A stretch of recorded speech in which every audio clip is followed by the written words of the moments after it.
Everybody, what is going on? It is Crypto Bobby. Hope you are having a great day, great night, wherever you are watching in from. Little Saturday edition of Crypto Happy Hour, 1 o'clock on the East Coast in New York right now, but never too early. I mean, it's Saturday, it's 5 o'clock somewhere, so never too early for a beer right now. Why the hell not? Went to the gym this morning, so I can do that, I guess. What's up, John? What's up, Angel?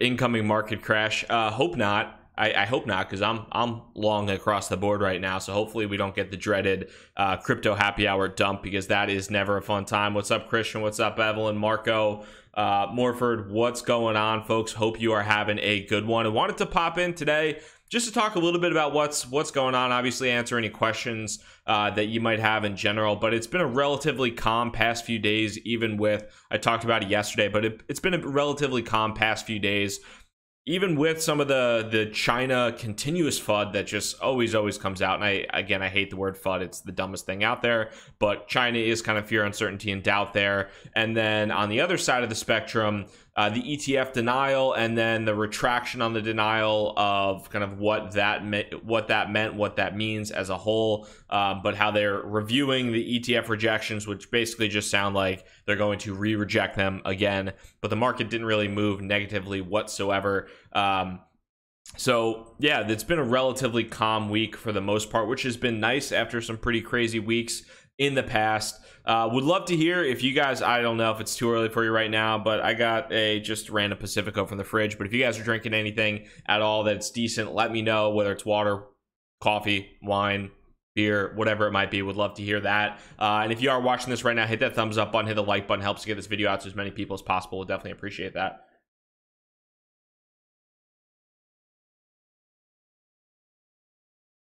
So taking a look through some of these questions, buffalo wings and chicken wraps. Yeah, so last night, as a lot of you guys know, I'm a big New York Jets fan, for better, for worse, whatever. But had a number of beers and buffalo wings last night. That's just going to be my new game day tradition. Every single night, there's a nice sports bar by me now. Got pretty good buffalo wings.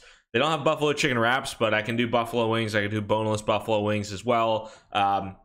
So I'll have to get used to that for the time being without the actual buffalo chicken in the wrap, but hell, it is what it is, and I'll definitely roll with it. Hey, dude, you still in Tezos? Yeah, so I am still in Tezos. I mean, we can pop it up here too. We got, so Tezos right now, actually one of my larger positions hasn't done. I bought Tezos around $2. So it's dropped off quite a bit since I bought in. I bought an OTC from somebody who participated in the Tezos ICO, but Tezos was actually holding up fairly well for quite some time, has fallen off the face of the earth a little bit since then, but still fairly confident in where Tezos is at. I basically acquired it about a month ago, and you see that down about 37%, I would say.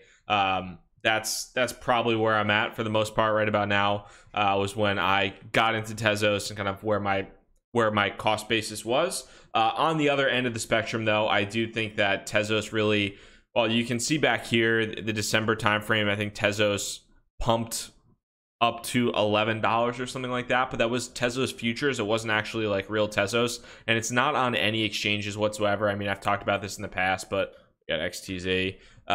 It's on Gate.io and HitBTC. That's basically it. It's on Coin One as well. But Tezos is really not trading anywhere. And just from some of the like Telegram groups I'm in and some of the people that I've spoken to, there's a lot of respect for the team, technically speaking. Some governance issues, which is funny coming from a governance coin. But they have some pretty strong backing in the, not like in the community shills, but there are some very intelligent people that have a lot of respect for the Tezos team. So that's kind of my outside play. Not that it's necessarily going to be the next Ethereum, but that it's very undervalued now in comparison to what else is out there. What's up, Andrew? Lagunitas Pale Ale. I do love a Lagunitas. Muscle milk. Protein shakes all the way. So Dirty Paw says, do you think Bitcoin is ready to run, or is there still a BTC butt fumble ahead? Thank you for rubbing it in. As a Jets fan, I love hearing about the butt fumble. That is the nicest thing anybody's ever said to me, so I appreciate that. But Dirty Paws, I'm kind of the opinion that I don't know if we've found the long-term bottom, but I do think that there is a lot of support in the $6,000 range. It seemed like that over time, kind of throughout. I mean, if we pop back here, there's been a decent amount of support in the $6,000 range. What we got here? I mean, if we zoom out, you can put a line underneath, but I mean, there have been a few times where we've dipped under 6,000, but it's recovered pretty quickly every single time. If it dips under 6,000, stays under 6 for quite some time, that's not going to be it's definitely not going to be good. I haven't gone all in. I do have a good amount of fiat that I've been saving up on the side in case we do have a big dip below 6,000. But for the time being, I feel somewhat confident that we found like a local short-term bottom.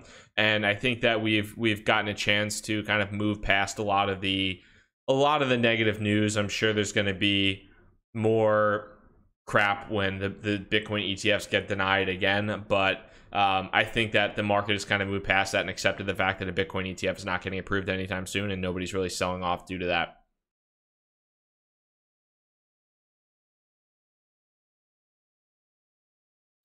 So Bob Pax Praetorian Group, not too familiar with that, have to check it out at some point in time. And then I have not had a chance to escalate. Appreciate the super chat. Thank you guys both for those. I haven't had a chance to look through Bizant at all yet, so can definitely go back in the email, but I haven't had a chance to check those folks out at this point in time. And somebody else saying, so Effie Town says, I still think we'll reach $500 to $700 billion this year. I thought we'd get back to where we were previously. I am still, I would say, a little bit hesitant when thinking about kind of where the market is. I do think that there needs to be fresh money coming into the market on a continuous basis when you consider the amount of money that basically the inflation schedules, the mining, ICOs dumping Ethereum, things like that. There needs to be fresh money coming into the space. And if there's not, either from retail or from institutions, then we're not going to see that rebound that a lot of people thought was possible. For the time being, at least, I do still think that, it's been a big narrative over the entire year, basically, that institutions are coming, big money is coming to the space. It really hasn't happened yet. A lot of that is due to custody. A lot of that is due to just overall interest in the space. I think it's a weird psychological effect, but there's obviously more companies and funds starting at $10,000, $15,000, $20,000 Bitcoin than there is now, which is completely counterintuitive. There were more checks being written when Bitcoin was at a $700 to $800 billion, or the crypto asset market was at a $700 to $800 billion market cap. Again, completely counterintuitive, but it kind of sounds like that has been the case in talking to people. However, I will definitely at some point in time, I personally believe we will see $1 trillion market cap for the crypto asset world. I have no idea when that will be, but I'm a little bit more doubtful now that will actually happen, or a lot more doubtful that will happen in 2018 for me personally.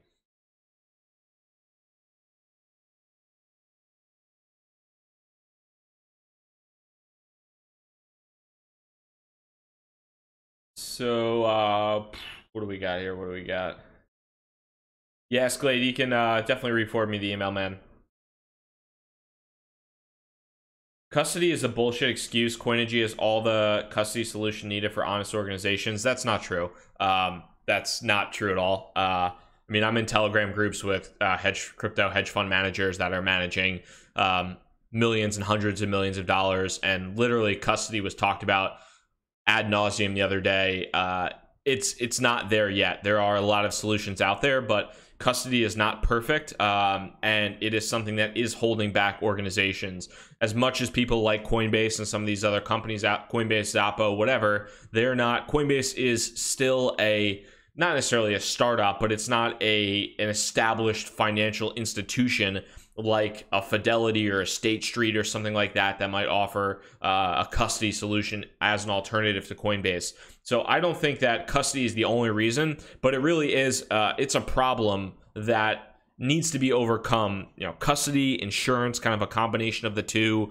There are a lot of issues that go down with potentially institutional investors getting into the space. And I think, you know, part of it is just an appetite for investment, but also I do think that custody is an obstacle. Trying to get that Sam Darnold hair, man. I don't know if you saw the GIF last night, but Sam Darnold's got great hair. So does Josh McCown, though.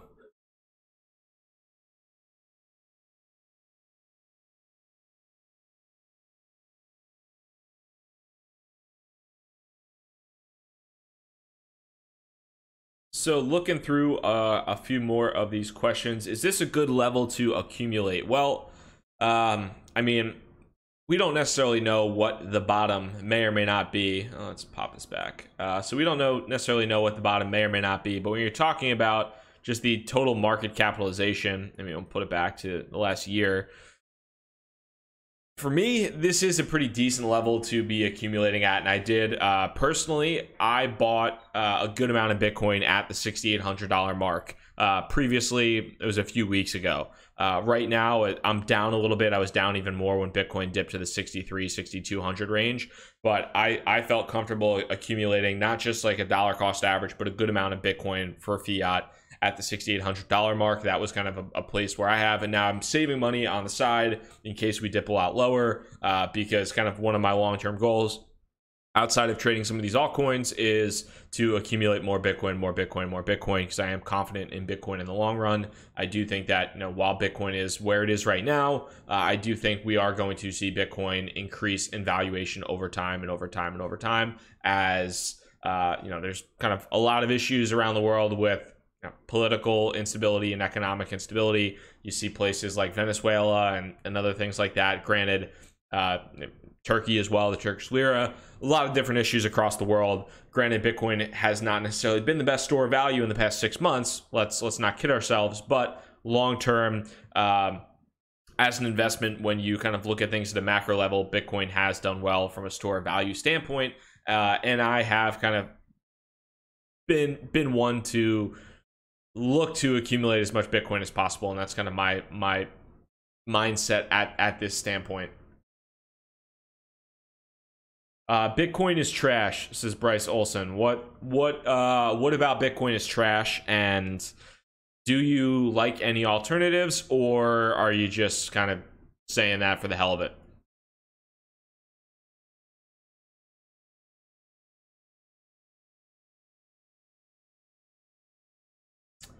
Stefan Mendoza, what's up, brother? Yo, Bobby, interested in hearing your thoughts on Deribit, since everyone's hyping them up because they're new perpetual swaps. Super clean UI compared to BitMEX. So I haven't used Deribit yet. They do have a referral link, which is why a lot of people are hyping up Deribit. Let's not kid ourselves. Basically, anytime anybody's hyping them up, there's a referral link associated with that. Granted, I haven't used the product, and if it is a good exchange and you do get fees, I think you get 10% or something percent off of your fees, then great. If it's good, there's nothing wrong. In my opinion, there's nothing wrong with a referral link if it's properly disclosed and it's actually a good product. So if it's a good product, I know a lot of people that I respect are vouching for it right now. So hopefully it's a good product, and then people can utilize it. But I mean, one of the it wouldn't be, I guess what I'm trying to say is Deribit would not be as hyped up right now if it didn't have a new referral link program that people would be making money on, because it's always a land rush to get in. Like BitMEX, it was a land rush. I know people out there that literally make a full-time income from BitMEX referral links. It's basically a perpetual cycle, and you make consistent income anytime anybody trades on that. So there are definitely people out there that make a full-time income from BitMEX and from other referral links. So that's one of the big reasons behind it. I'll have to look into it further. There's a couple interviews that came out. I think the Deribit CEO is doing interviews, but it's an alternative, essentially. Deribit, as Stefan mentioned, they have Bitcoin perpetual swaps, which is an alternative to what BitMEX has, which is right now for BitMEX is the most liquid, really the most liquid trading instrument in cryptocurrency out there. Here we'll pull up, we got so rankings, exchanges. We'll do exchanges.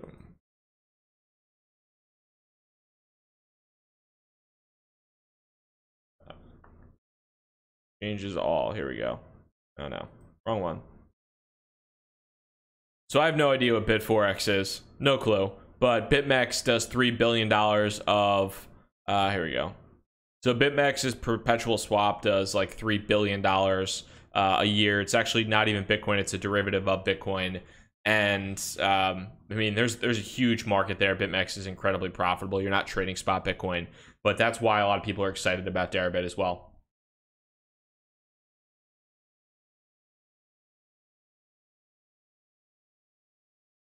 So what's up, Any Ghost? I appreciate the super chat there. Hope you're having a good one, brother. Is there any long run possibility that I'm assuming POS is not piece of shit, but proof of stake? I think. I don't know.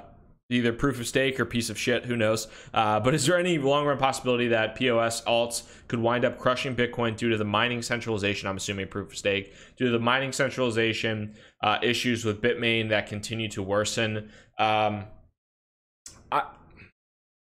would say I don't see that as a long run issue or a long term issue or a major possibility that alts could crush Bitcoin due to the mining centralization. I think that Bitcoin isn't the only thing that Bitmain is centralized the mining around. I know a lot of people hate Bitmain, and a lot of that has to do with kind of their position on Bitcoin Cash and things like that. Jihan Wu's involvement in Bitcoin Cash. If you look at the IPO docs that were leaked, Bitmain, which is the biggest mining company in the world that's doing a massive IPO this year, trying to do a massive IPO, dumped a lot of Bitcoin on the market to accumulate Bitcoin Cash and is underwater on that Bitcoin Cash. But I don't necessarily see the proof of stake altcoins crushing Bitcoin due to the mining centralization. We don't really know, too, as far as proof of stake goes yet, how successful that is going to be, how democratized that's going to be. I think Ethereum is really going to be a big thing, and I still think that might be somewhat far off with proof of stake for Ethereum, and then depending upon how much money people actually make from it and how much you need to stake with Ethereum, there's a lot of, I don't want to say potential issues, but there's still a lot of unknowns. And then you have things like delegated proof of stake and other alternatives out there. But for the most part, nobody out there that's probably in this chat right now is a block producer on EOS, because that is a complicated process. You need marketing, you need technical skills, you need a lot of other things to be a block producer on EOS. So like delegated proof of stake is a little bit different too than proof of stake. So I don't necessarily see that as a massive issue. JS, what's up, brother? Have I heard of Scroll, and how big of an event is TechCrunch Disrupt in San Francisco? So I have not heard of Scroll, so I apologize for that, JS. And I have not been to TechCrunch Disrupt, but I don't think it's a solely cryptocurrency or blockchain focused event, but TechCrunch is, one of the bigger publications, websites out there, and I think is pretty.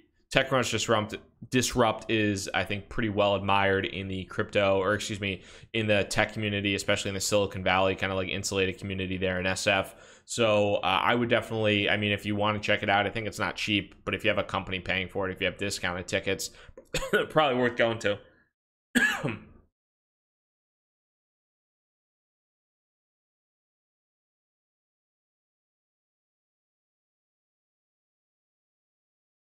So another good question from Stefan. Curious as to your thoughts in regards to Bittrex partnering with Rialto on security tokens. So I personally spend a lot of time in security tokens. It's doing a lot of research, doing a lot of work with that in just in my day job at AirSwap. So concentrating quite a bit on security tokens. There are a lot of companies that are either acquiring broker dealers and ATSs or partnering with broker dealers and ATSs. So the thing about security tokens is security tokens are actually registered securities. And a lot of them are registered under certain exemptions with the SEC. So Regulation D is like one of the most common ones out there. And for a lot of these security tokens, to potentially trade them as an exchange, you need what is called an ATS, or an alternative trading system, which is where a lot of these are trading, or not necessarily a lot of these are trading, because there really is no liquidity at all security tokens right now. There are minimal, there are like less than 5 security tokens that are available for trading right now. But in a lot of cases, you need to have an ATS license to potentially trade these tokens. So companies like CoinBase, I believe, acquired a broker-dealer ATS. Bittrex is partnering with a broker-dealer ATS to allow them to trade security tokens on their platform in the future, anything that might be deemed a security. So I think it goes to show that there is a continued push towards potentially security tokens. Also, companies are trying to cover themselves in case anything might actually be deemed a security in the future as well. But good to see that from Bittrex, and I think you're going to see that for a lot of these exchanges. You're just going to continue to see it and see it and see it.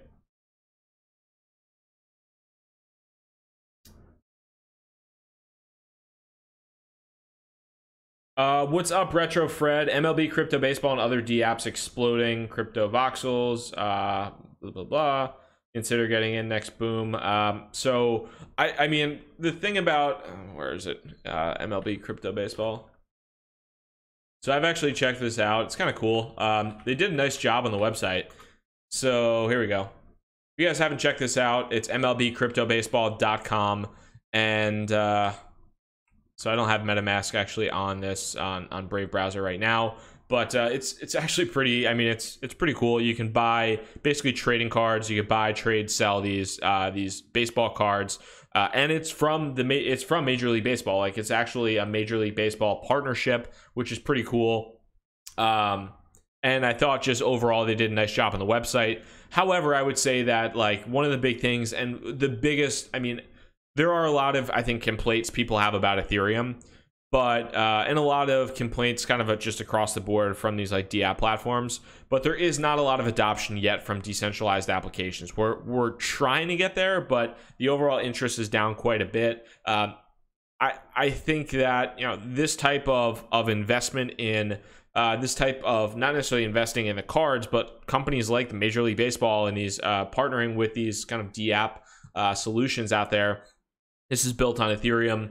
This is the type of thing that we need to continue to do, but I think it's still very difficult to use these products in comparison to anything else out there. Like, I would venture to say that 90% of the people that are participating in this crypto baseball stuff are probably crypto nerds like me and you, that actually know how to install MetaMask, how to use MetaMask, how to transact. For the most part, if I am a 10-year-old kid out there and I have no idea what Ethereum is, I have no idea what MetaMask is, it's going to be a pain in the ass for me to acquire one of these crypto cards and know what the heck is going on.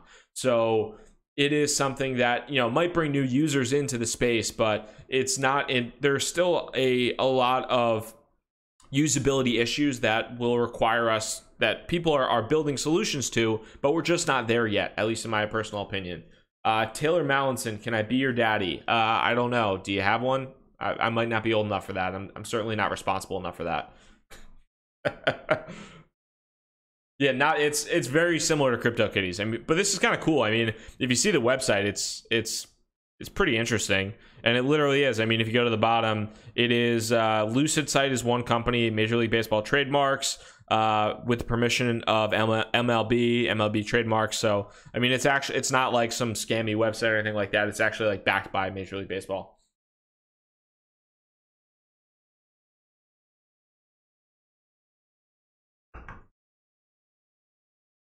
So I'll put the link here. Somebody asked for that link. I'll put it in the chat if you want it. It's mlbcryptobaseball.com. Eric 3.0, hey Bobby, cannabis stocks seem to be doing well. How come cannabis coins aren't doing so well? Well, it's a pretty simple solution. Cannabis coins are, for the most part, bullshit, and I haven't looked into cannabis stocks that much, but if you're actually owning equity in a company, there's a very big difference between owning equity in a company and owning a utility token that may or may not be some payment network that's not being utilized for, like, let's just say here, I haven't done a ton of research into Potcoin, but let's say Potcoin. $8 million market cap. What's Potcoin do? We'll pop over here. Banking for the cannabis industry. Is anybody using Potcoin for banking? I have no clue. Literally no clue. But I have friends that are big potheads that have done research into the cannabis, pot, weed coins, whatever it might be, and they're like, nobody's using these. It's crap. It's garbage. Whatever. On the other end of the spectrum, you have the marijuana stocks, which are probably, I think they're up like a ridiculous percentage. I don't own any. I don't own any weed stocks at all. But I mean, I guess you're actually owning equity in those companies, so that's very different. Hold on, Alexa just turned on for no reason.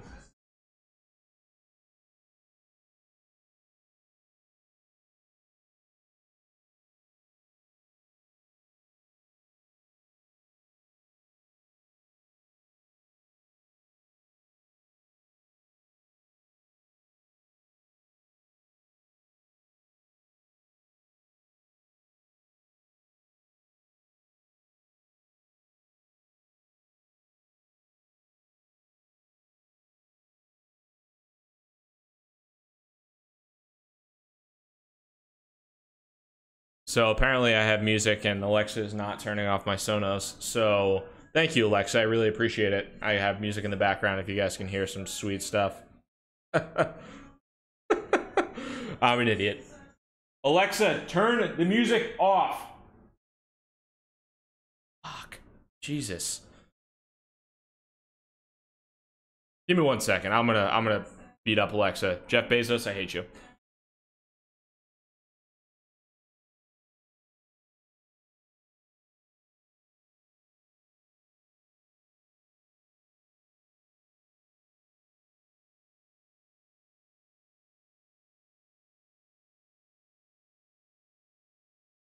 And we're back.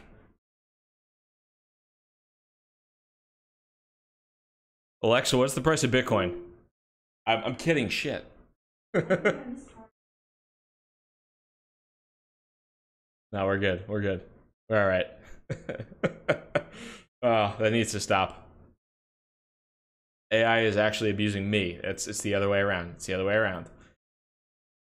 But I will get back to these questions now that Alexa doesn't have my mind in a pretzel, even though I just said her name again, so I'm going to get in trouble because she's going to try and turn my TV on again or something ridiculous that I just don't need to happen.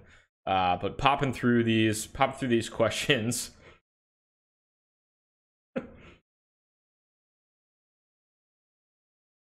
Oh, man.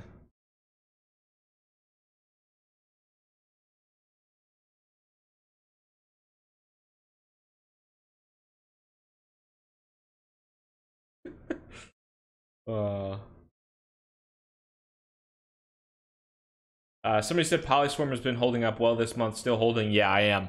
I've gotten my face ripped off from that, you know, from Polyswarm. So that's one of my bags that I've been holding down quite a bit.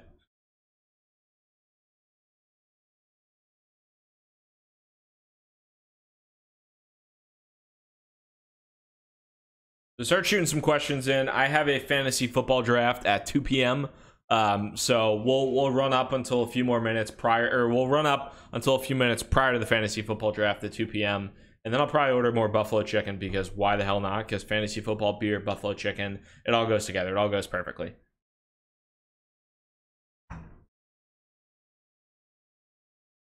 And hit that like button, hit that thumbs up button so that I can so that this video gets out to as many people as possible. Maybe I'll get a little ad revenue from it. Then I can buy a hammer and hit Alexa over the head. So that'll work.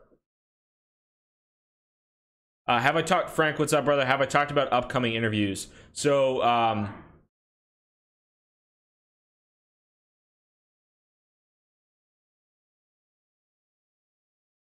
she's literally, Alexa, stop. So, we're back. So talking about basically the interviews, I have a couple coming up next week. One is going to be with one of the token engineers. I had an interview previously with my friend Greg Rocco, who works at Token Foundry, which is a consensus company or a consensus project. One of their token engineers will likely be joining the podcast later this week. Also working on having somebody who runs a fund for crypto on later this week, if not early next week. Also potentially working on somebody who works in the crypto lending world, utilizing crypto as collateral on the podcast later this week as well. So trying to load up a number of different interviews there for us.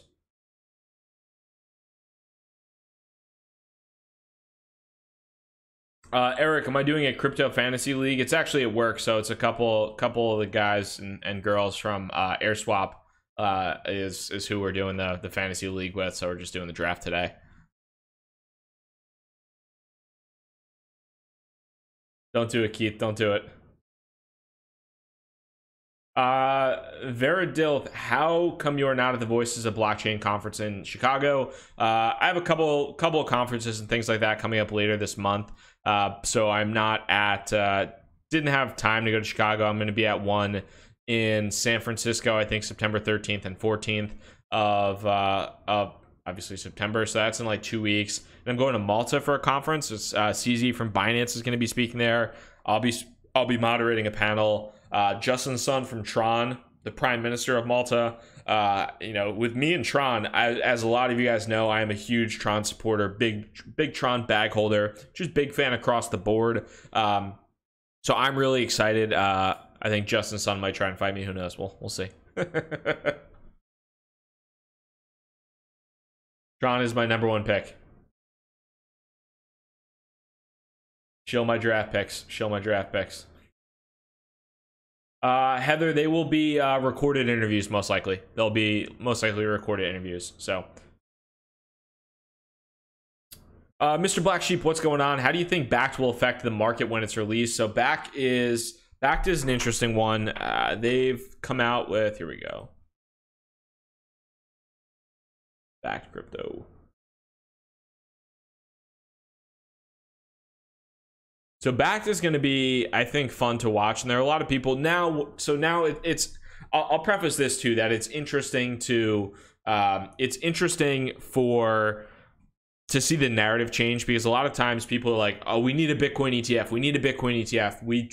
The Bitcoin ETF is going to bring so much money into the space, yada, yada, yada. Now that the Bitcoin ETFs have been denied, everybody's like, we don't need a Bitcoin ETF. We got Bakkt. And that's just due to the fact that the Bitcoin ETFs have been denied and Bakkt has not yet. But what Bakkt is doing, I personally think is really interesting and should be, I don't want to say revolutionary to the market, but could potentially lead to a lot of high quality adoption. I mean, you're talking about the company that runs the New York Stock Exchange. You're talking about ICE, Intercontinental Exchange, and they are also working with. There was, I don't want to say FUD, but there were some questions in regards to Bakkt's platforms, and the CEO Kelly Loeffler had this post about Bakkt and what they're doing. They introduced the company, or they introduced the product about 2-3 weeks ago, and they came out, and there were a lot of people that said, you know, this is going to lead essentially to a fractional reserve of Bitcoin. This is not going to be good. This is going to be bad.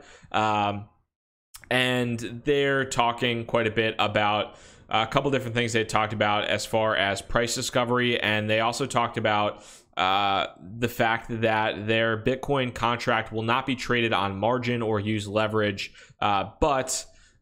or even serve to create a paper claim on a real asset. It will actually be a fully collateralized version of Bitcoin. So it's not going to be a derivative. It's not going to be traded on margin, much like BitMEX is. It will be a fully collateralized version of Bitcoin, delivered, or, you know, with physical delivery, price discovery being physical delivery. So actually backed by Bitcoin itself.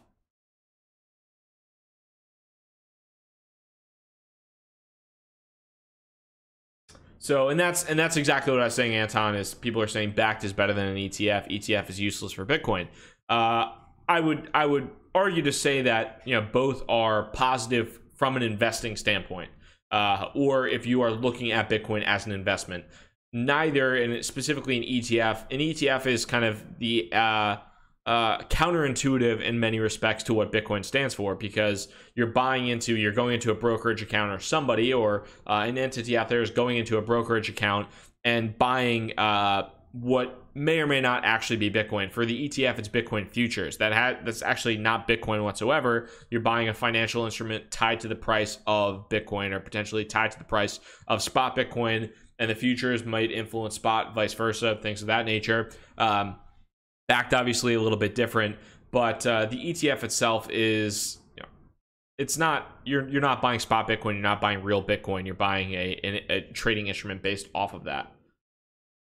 And then Eric 3.0 saying Bitcoin doesn't need these financial products. These financial products need Bitcoin. Good point. On the converse side of that, though, some of that is due to, you know, obviously Bitcoin does not need these financial products. Bitcoin does not need an ETF to work. Bitcoin does not need a physically delivered, basically does not need anything from Bakkt whatsoever. If I have my ledger and I want to take Bitcoin and send that to somebody across the globe, I can do that. I don't need an ETF. I don't need a bank. I don't need a financial institution. I don't need anybody to do that. However, if you're looking at Bitcoin and saying, I bought Bitcoin at $6,000 and I want to make money on Bitcoin, and I don't necessarily give a shit that I can send Bitcoin from the US to Hong Kong in 10 minutes with no intermediaries whatsoever on a ledger to a ledger, or from a ledger to a treasure, or whatever it might be, then yeah, you might, if you're trying to talk about price appreciation, you might want the entrance of Bakkt into the market. You might want the entrance of an ETF into the market. But if you're talking about Bitcoin simply functioning as a global peer-to-peer crypto asset, crypto gold, cryptocurrency, whatever you want to, whatever you want to consider it as, then no, you don't necessarily need Bakkt or anything else like that.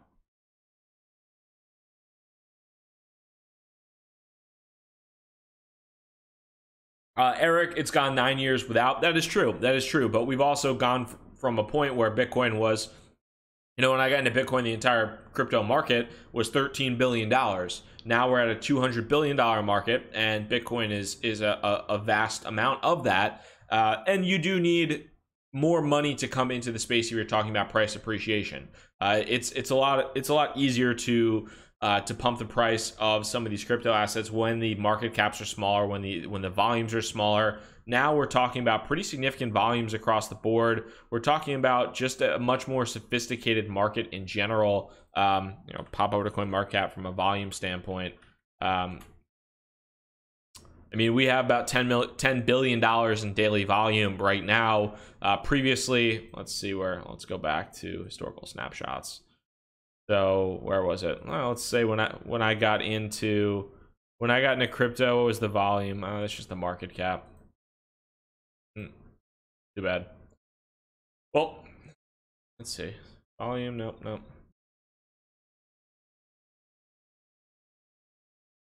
Close enough.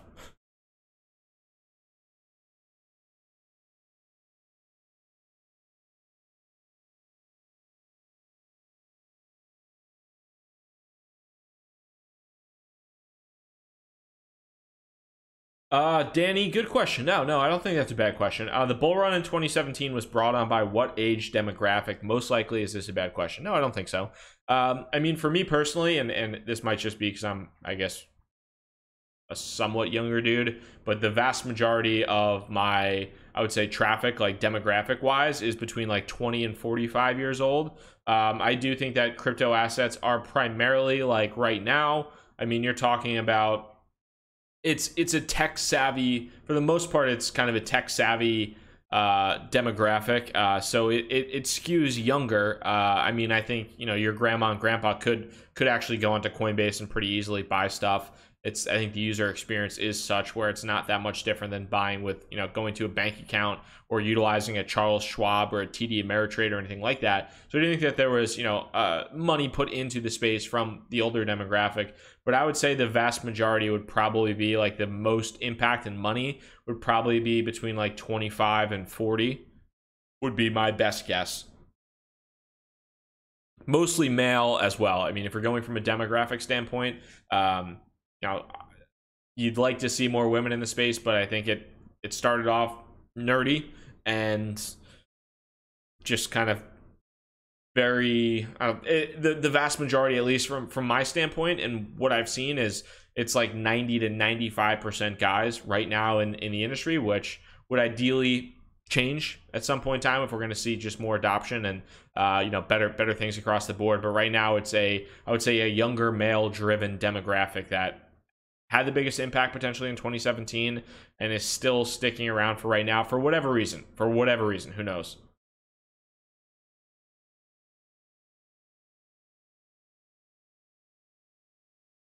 So Metro NYC vibes, what's going on? Coinbase is the crypto version of AOL. I don't know about that. I know a lot of people don't like Coinbase, and I know there's a lot of people that have, like, let's say, issues with how Coinbase operates, and they've had bad experiences with Coinbase. To be pretty frank, I've had nothing but good experiences with Coinbase, knock on wood. I've been treated pretty well by them. I have high buy limits. I've never had any customer support issues. It's been a good experience, and I've used Coinbase since 2013, December of 2013. But I do think that there are a lot of people that have had negative experiences. Still, the competition, I mean, you have Coinbase, you have Gemini, at least in the US, you have Coinbase, you have Gemini in the US. You have Bittrex now getting into USD, but I think Bittrex is kind of Binance kicked the crap out of Bittrex. Bittrex is like, it was Poloniex was the top altcoin exchange, then it was Bittrex, then Binance came in and just completely kicked the crap out of Bittrex and stole a lot of the volume, stole a lot of the excitement from Bittrex. So there's that, but I don't necessarily, I mean, Coinbase is continually innovating across the board.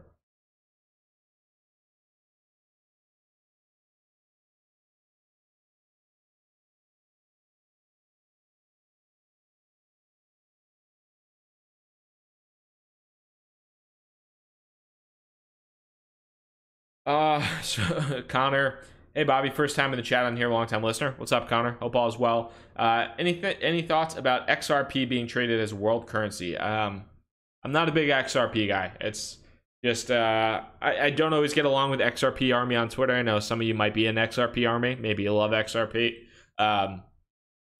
It's not my cup of tea. I also don't love the decentralized narrative that's being pushed. Like the vast majority of Ripple's revenue doesn't come from selling off XRP to retail.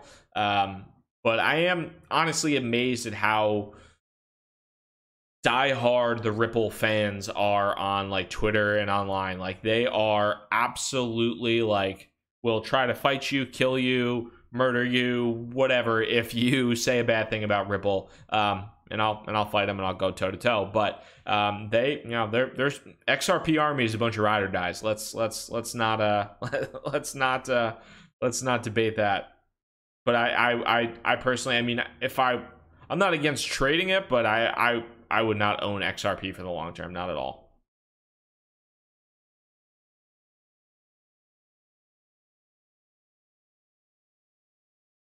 I still got a little bit, Austin. Still got a little bit. Would I rather, Danny, would I rather be a sportscaster versus a cryptocaster?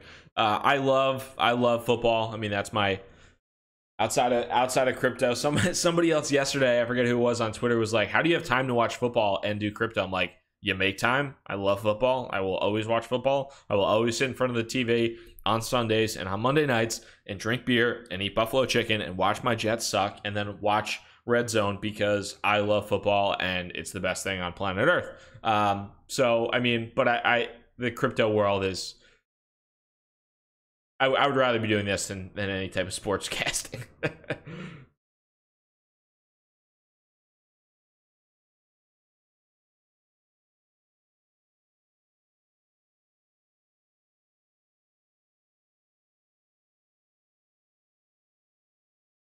Yeah, play fantasy football. Yep, I play fantasy and then daily fantasy like FanDuel, DraftKings, that type of thing as well.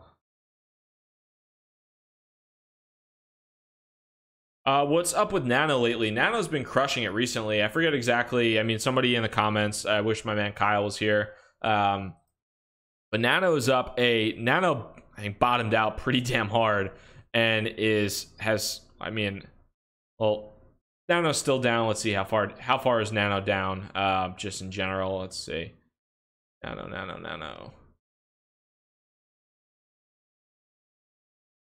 Not an on. So Nano is still down 92% from its all-time high, but in the past, what do we got? Well, that's wrong. In the past 1 month, it's up infinity. That's not correct. But in the past, what do we got? Still down 92% from all-time high. But if you look at where it essentially bottomed out, how long ago was that? Let's say that was 10 days ago, 11 days ago. Nano's up 170% in 11 days.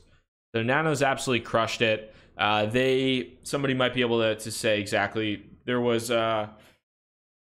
some technical news. I think they did a proof of concept where they showed that I think they could do a significant amount of transactions per second, and there's been a renewed amount of excitement behind Nano. So yeah, Nano's done really well, up 170% in the last week. Depending upon where you bought that, though, you bought the top, you're still down 92%. So maybe it's a little bit of a nice recovery, but hey, it's something.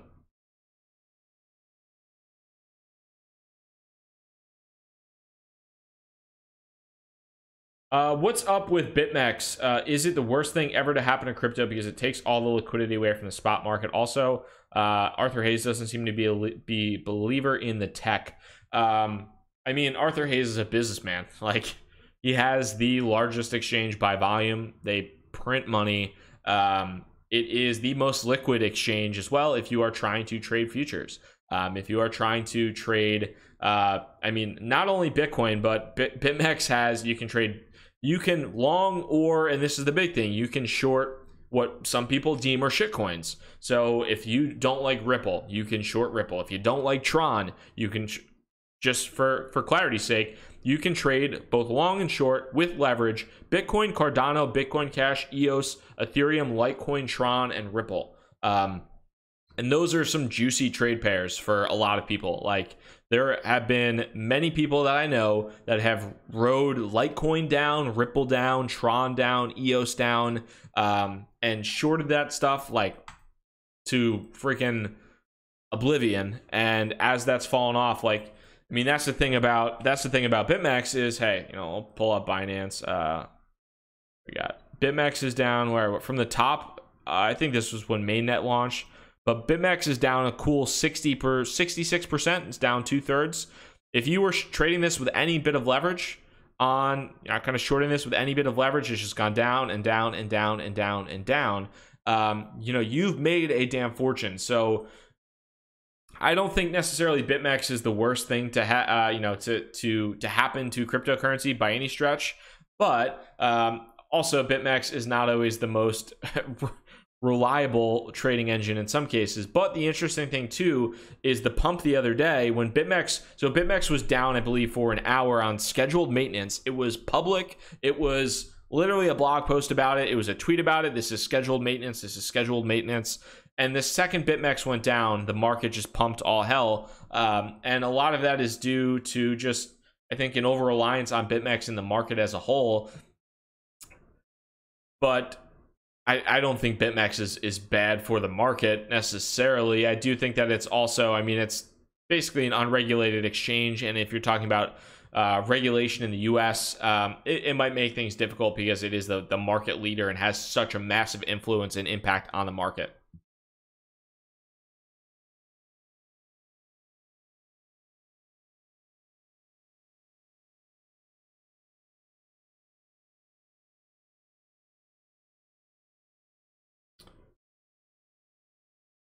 Yep. So Conscious Vegan Nano stated 700 transactions per second. That was the, I guess, the proof of concept or the demo that they had done. That has basically, as soon as they announced that, the coin started pumping, and it has gone up 170% since that did happen. It's pretty crazy.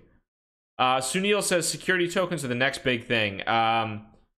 Security tokens are a bit of a ways out, in my opinion. And this is somebody that works with security tokens, talks to companies that are launching security tokens, talks to companies that are raising security tokens. And for the most part, security tokens are going to be limited to accredited investors in the United States and international investors. And there are going to be a number of limits surrounding them. Also, security tokens will likely not pump like cryptocurrencies will, because security tokens are securities, and they are typically access to either equity in a company. So you're buying equity in a company, you're buying some level of profit share in a company, or you might be buying real estate, whatever it might be. There are a number of different things you're buying, but you're basically buying a real hard asset that somebody can actually value. You are not buying you're not buying a random crypto asset that might be a utility token, that might be a platform, that might be a network that most people are not familiar with, or really nobody is familiar with how to value. So security tokens are going to be a big thing, but I don't think that we are there yet. And it is also not going to be something necessarily where I think, at least for the time being, I still think we're probably 3 to 5 years out of like, holy shit, security token adoption.